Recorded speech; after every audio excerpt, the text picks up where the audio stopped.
Tuberculosis of spine जो कि MDR type की थी उसको ठीक किया है। सारे जितने प्रॉब्लम्स है अभी उसका सबसे बड़ा रीजंस है एनिमल प्रोडक्ट्स। मतलब एक तो मैं सुना था कि लोग ठीक होते हैं पर खुद के साथ हो ना तो एक अंदर से कॉन्फिडेंस मिलता है। थायराइड पेशेंट हमने ठीक किया। मतलब आपकी जो पॉट स्पाइन की समस्या थी वो फ्रूट डाइट पे आने के बाद विदिन 2 मंथ बिल्कुल क्योर हो गई थी। हाँ। So hi everyone, this is doctor Sumit Gupta. Welcome back to channel. और आज हमारे साथ है बहुत ही स्पेशल गेस्ट डॉक्टर गोविंद जो कि BNYS that is bachelors of naturopathy and yogic sciences के सेकेंड ईयर स्टूडेंट हैं। इनकी कहानी बहुत ही ज्यादा मोटिवेटिंग है क्योंकि इन्होंने अपना MDR ट्यूबरक्लोसिस ऑफ स्पाइन को नेचुरल तरीके से ठीक किया। तो गोविंद, सबसे पहले मैं आपसे ये जानना चाहूंगी कि ये समस्या आपको हुई कब थी? ये समस्या 2020 के बाद मुझे बैक पेन स्टार्ट हुआ। उसके बाद लगभग 6 मंथ बाद मैं वीगन बन गया। वीगन लोगों के कांटेक्ट में आया तो मैं वीगन बन गया। उसके बाद मैं इसके इलाज के लिए सब जगह गया। पहले तो एलोपैथी में ही गया,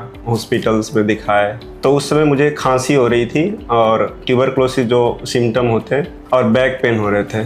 तो खांसी से समझ लिए कि पुल्मोनरी वाली ट्यूबरक्लोसिस है। 2 तरह के होते हैं, पुल्मोनरी और एक्स्ट्रा पुल्मोनरी। तो उसके चेकअप उन्होंने किए तो बट पता नहीं चला क्योंकि वो मुझे थी नहीं। उसके बाद बट खांसी भी ठीक नहीं हो रही थी वहाँ से। तो मैंने फिर होम्योपैथी में गया तो वो भी दिए दवा वगैरह, वो भी मैं 1 मंथ खाया, उससे भी ठीक नहीं हुआ। फिर अगेन मैं एलोपैथी में गया तो वो कुछ ऐसे फिर चलाए और मतलब हाई पावर के सिरप वगैरह दिए तो फिर वो हो गया, सप्रेस हो गया कह सकते, प्लस ठीक हो गया ऐसा लग रहा था। पेन बट नहीं जा रहा था। फिर मैं इसके लिए आयुर्वेदा की तरफ रुख किया कि वहाँ पे सही इलाज करते हैं, वो काम करते हैं। वहाँ भी दिखाया। फिर वो भी मेडिसिन बहुत देते हैं वो लोग। तो वहाँ भी मैंने लगभग पर डे का 100 रुपये का मेडिसिन में खा रहा था। उसमें बहुत सारे वात पित्त कफ वाले नियम चलाते हैं। फिर मतलब बहुत सारे फ्रूट्स नहीं खाने हैं। ऐसे दिन भर मुझे चार्ट देखने पड़ते थे कि क्या खाना है नहीं खाना है। तो मैं वो किया।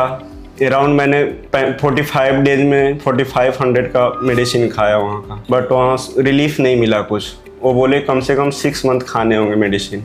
फिर मैं वहाँ भी छोड़ दिया। फिर मैं चेकअप के लिए गया। घर वाले भी बोल रहे थे कि आप क्या कर रहे हो, कुछ हो नहीं रहा, पेन जा नहीं रहा तुम्हारा। तो मैं चेकअप के लिए फिर IGMS पटना गया।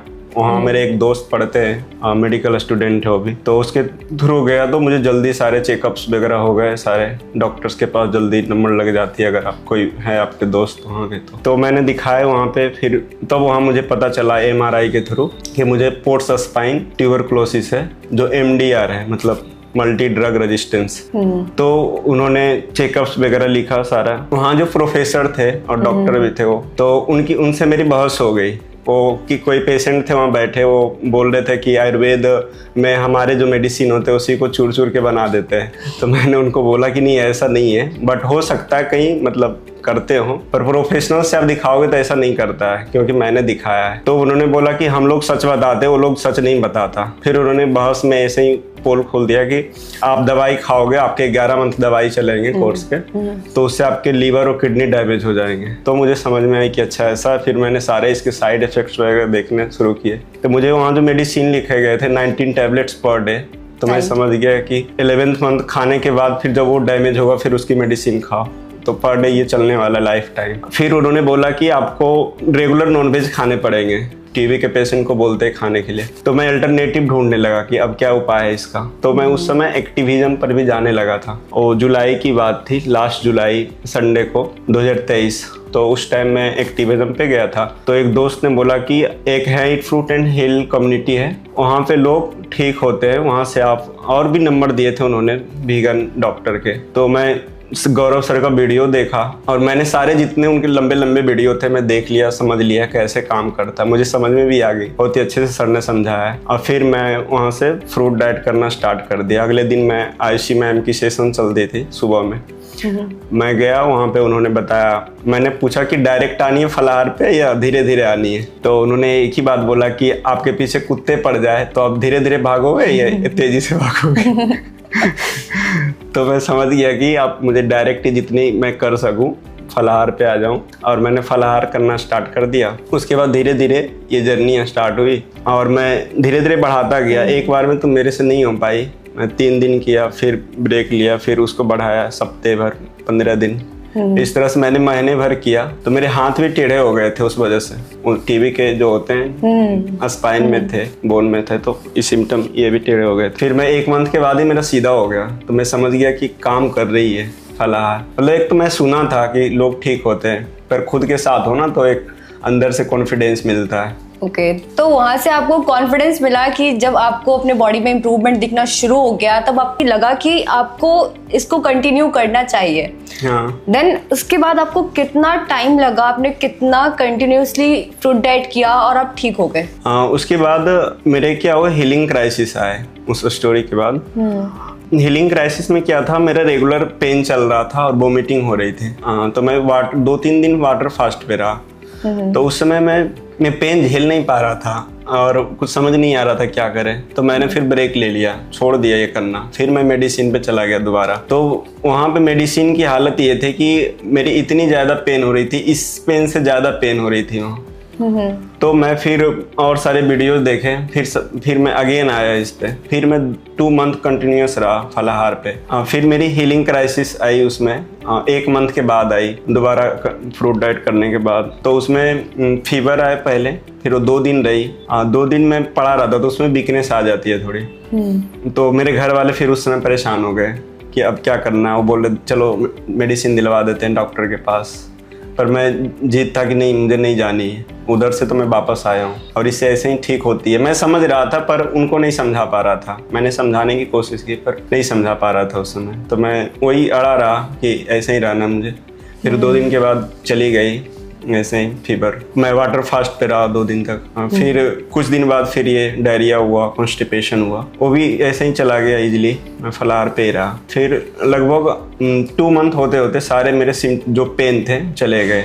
मैं जो दोबारा स्टार्ट किया तो जो थी मेरे जो इन्फ्लेमेशन थे बैक में, बहुत बड़े इन्फ्लेमेशन थे और उसमें पस बन रहे थे और अराउंड 1 लीटर के अप्रॉक्स शुरुआत से निकल रहे। तो धीरे धीरे फिर कम होते गए, उसके कलर चेंज होता गया और उसको मैं दबाता तो ऐसे फोर्स की तरह निकलता जैसे नल से पानी बहता हो। तो धीरे धीरे वो सारे निकल गए और 2 मंथ होते होते सारे वो सूख गए। मतलब आपकी जो पॉट स्पाइन की समस्या थी वो फ्रूट डाइट पे आने के बाद विदिन 2 मंथ बिल्कुल क्योर हो गई थी? हाँ, क्योर हो गई थी। और बीच में आपने काफी सारे क्राइसिस फेस करे जो कि एक तरीके से बॉडी अपने आप को हील कर रही होती है, टॉक्सिन निकाल रही होती है, बट लोगों को ये लगता है कि उनको वापस से मेडिसिन पे शिफ्ट होना है।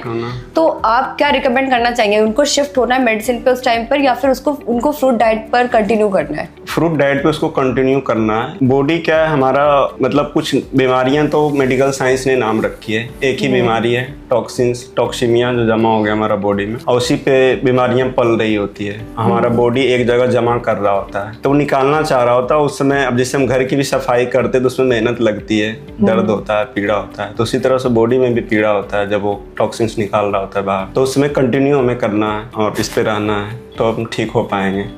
तो ये टॉक्सिन्स हमारे बॉडी में कहाँ से आ सकती है? टॉक्सिन्स बॉडी में बहुत सारे एरिया हैं। जैसे हम फीवर आती है तो हम स्वेट के थ्रू बॉडी बाहर निकालता है टॉक्सिन्स, या इन्फ्लेमेशन के थ्रू या कफ के थ्रू। हाँ, एक और मेरी रही है हीलिंग क्राइसिस, उसमें कफ मेरा जो है 1 मंथ रेगुलर चला ठीक होने के बाद कफ का प्रॉब्लम। और उस टाइम मैं सोच रहा था कि फलाहार पे मतलब चूज करूं क्या फ्रूट खाने को। जैसे बोलते केला नहीं खाना, पर मैं मेंटर से पूछा तो बोले नहीं, केला ही खाओ आप सबसे ज्यादा। मैंने सबसे ज्यादा केला खाया है। कफ आ रहे थे तो मेरी जल्दी निकली वो सारे कफ। ओके। तो उसके बाद मैं अब कफ की प्रॉब्लम नहीं होती, नहीं तो मेरे रेगुलर ही रहता था। तो बेसिकली ऐसे कई सारे मिथ्स है जो कि ट्यूबरक्लोसिस को लेके लोगों के मन में रहती हैं, पर लेकिन गोविंद ने उन सारे मिथ्स को बस्ट करके आज अपनी खुद की ट्यूबरक्लोसिस ऑफ स्पाइन जो कि MDR टाइप की थी उसको ठीक किया है। एंड आप लोगों को भी आज हम इस सेशन के माध्यम से यही बताना चाहते हैं कि जो चीज़ें हम समझते हैं कि कभी क्योर नहीं होगी, जिसके लिए हमें जिंदगी भर मेडिसिन की आवश्यकता पड़ेगी, हमारा शरीर टूट जाता है। ट्यूबरक्लोसिस एक ऐसी बीमारी है जो कि इंडिया में बहुत ज़्यादा है एंड इसकी ट्रीटमेंट बहुत लंबे टाइम तक चलती है। लंबे टाइम तक मेडिसिन आपको लेने पड़ते हैं जिसके साइड इफेक्ट्स और एडवर्स इफेक्ट इतने ज़्यादा है कि आपकी बॉडी कई बार बहुत ज़्यादा वीक हो जाती है। पर वही गोविंद ने सिर्फ 2 महीने में नेचुरल तरीके से फ्रूट डाइट करके इस चीज को हील किया है, ये इतनी बड़ी बीमारी को हील किया है। तो ये एक बहुत बड़ा मोटिवेशन है उन लोगों के लिए जो भी ट्यूबरक्लोसिस से सफर कर रहे हैं एंड रेगुलर मेडिसिन के बोझ से उनके शरीर की हालत बिल्कुल खराब हो चुकी है। तो गोविंद, आप लोगों को अभी फाइनल क्या मैसेज देना चाहेंगे? मैं फाइनल मैसेज ये देना चाहूंगा, जैसे ट्यूबरक्लोसिस में ये भी होते हैं, वेट हमारा काफी लॉस हो जाता है। तो मेरा भी वेट लॉस हुआ था। और फलाहार का भी प्रोसेस है, 2 प्रोसेस है इसमें जैसे बॉडी हमारा जब टॉक्सिस निकालता है तो मेरे वेट लॉस होते हैं हमारे, और हमारे जो है ना सारे न्यू सेल्स बनते हैं, पहले वाले जो सारे जाते हैं, और हेयर भी हमारा थोड़ा फॉल होता है। अभी फिर उसके बाद जब हम ठीक हो जाते हैं तो फिर हमारा गेन होता है वेट। 57 kg मेरा वेट था फलाहार पे जब स्टार्ट किया था तब, और उसके पहले 65 था। मतलब कि मैं 8 kg मैं लॉस किया था टीबी उसके होने के बाद। और उसके बाद में जब फलाहार पे आया तो और मेरे वेट लॉस हुए। तो लोगों को घबराना नहीं है कि वेट लॉस हो रहे हैं हमारे, क्योंकि ये प्रोसेस है इसका ठीक होने का। उसके बाद मैं फाइनल मैसेज ये देना चाहता हूँ कि अभी मैं एक तरह से नेचुरल हीलर भी हूँ साथ में, और BNYS मेडिकल स्टूडेंट हूँ। तो मेरे टच में जो भी लोग आ रहे हैं उसको मैं मेडिसिन फ्री कर पा रहा हूँ मैं सीखने के बाद। अब मेरे फैमिली में जितने लोग हैं ऐसे ही ठीक हो रहे हैं, सभी मेडिसिन फ्री है। अभी वही है, पहला मैं लोगों को वीगन बनाता हूँ।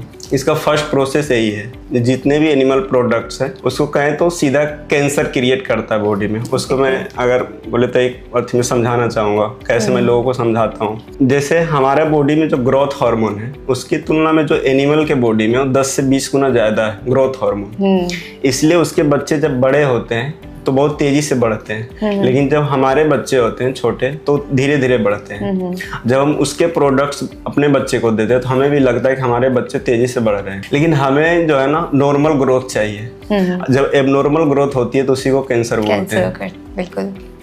तो वही जो है सारे एनिमल प्रोडक्ट्स हैं उसका काउच सीधा कैंसर है, और सारे रोग तो है ही, सारे जितने प्रॉब्लम्स है अभी उसका सबसे बड़ा रीजंस है एनिमल प्रोडक्ट्स। तो उसको तो सबसे पहले आपको छोड़नी होगी, ये फर्स्ट स्टेप है, तभी आप फिर नेचुरल हीलिंग में ठीक हो पाएंगे नेचुरल हीलिंग से। तो basically dairy is the biggest scam जो कि आपके और आपके बच्चों की हेल्थ के साथ बहुत बड़ा खिलवाड़ किया जा रहा है, और इससे आपको कभी भी कोई भी फायदा नहीं मिलेगा, ज्यादातर आपको नुकसान ही मिलेगा। तो इस चीज को आप अवॉइड करें जितना हो सकता है। मैं तो बोलती हूँ बिल्कुल छोड़ दीजिए, क्योंकि ये बिल्कुल भी सही नहीं है आपके हेल्थ के लिए। So Govind is also a medical student जो कि BNYS उसके 2nd ईयर मेडिकल स्टूडेंट है, जिनके कॉन्टेक्ट में कई सारे पेशेंट है जिन्होंने नेचुरली अपनी बहुत बड़ी बीमारियां जो कि क्रॉनिक बीमारी होती है उनको ठीक किया। तो ऐसा कोई एग्जाम्पल गोविंद आप यहाँ पे बता सके?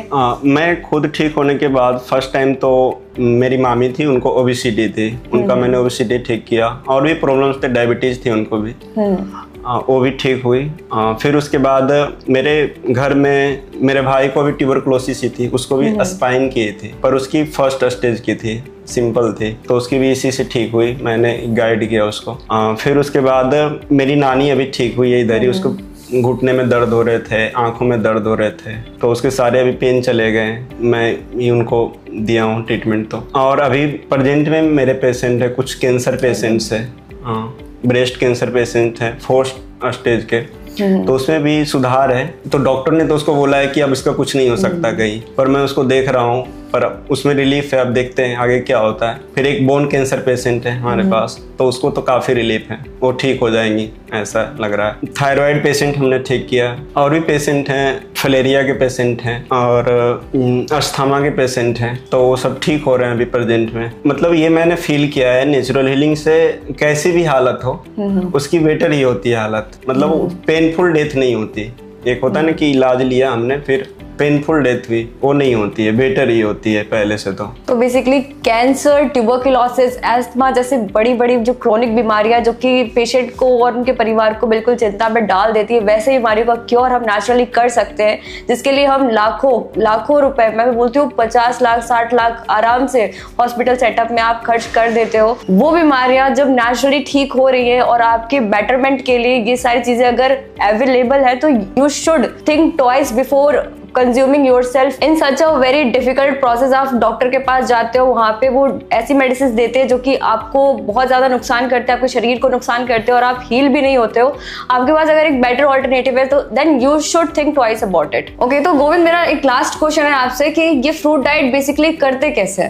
फ्रूट डाइट इसमें है कि अब जो भी मौसम के फल हैं हम वही खाने के लिए डिजाइन है, फल ही खाने के लिए डिजाइन है, और हमारी आंत जो है वैसे ही है। जब हम कंपेयर करते हैं, जिसे हम एनिमल से सीखते हैं यहाँ कि वो कैसे जीवन जीते हैं और वो बीमार नहीं रहते हैं, और हम कैसे जीवन जीते हैं कि हम बीमार पड़ जाते हैं और बीमार रहते हैं। तो वहाँ हम देखते हैं कि हमारी जो इंटेस्टाइन है वो ऐसे एनिमल से मैच करती है कि जो फलाहार करते हैं, रॉ खाते हैं और वो ठीक रहते हैं।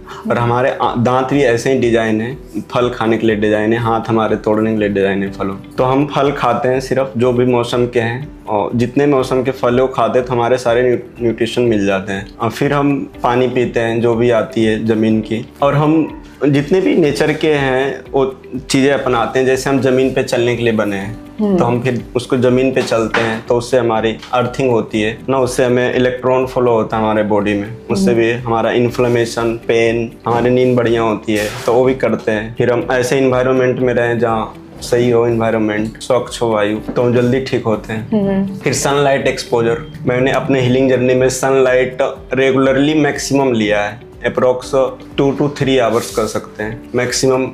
डॉक्टर मैम ने बोला था कि आपको रेगुलर ही लेनी हो, तो रेगुलर लिया है मैंने, क्योंकि विटामिन डी जब हमें मिलता है तो ही कैल्शियम का एब्जॉर्प्शन हो पाता है। लोग बोलते हैं कि कैल्शियम कमी है मेरे बॉडी में और विटामिन डी नहीं ले पाते हैं, नहीं निकलते धूप में, तो नहीं मिल पाता उन्हें। तो ये फलाहार का सिंपल नियम है कि आप जो स्वाभाविक रूप से खाने के लिए डिजाइन हो आप वो खाओ, जैसे रहने के लिए आप डिजाइन थे वैसे आप रहो, आप ठीक होने लगोगे, ठीक हो जाओगे। सो आई होप कि आपको इस सेशन से काफी मोटिवेशन एंड काफी चीजें सीखने को मिली हो। And thank you so much Govind for coming to this session and guiding everyone out there. So this was all about this video. Thank you for watching and do not forget to subscribe this channel.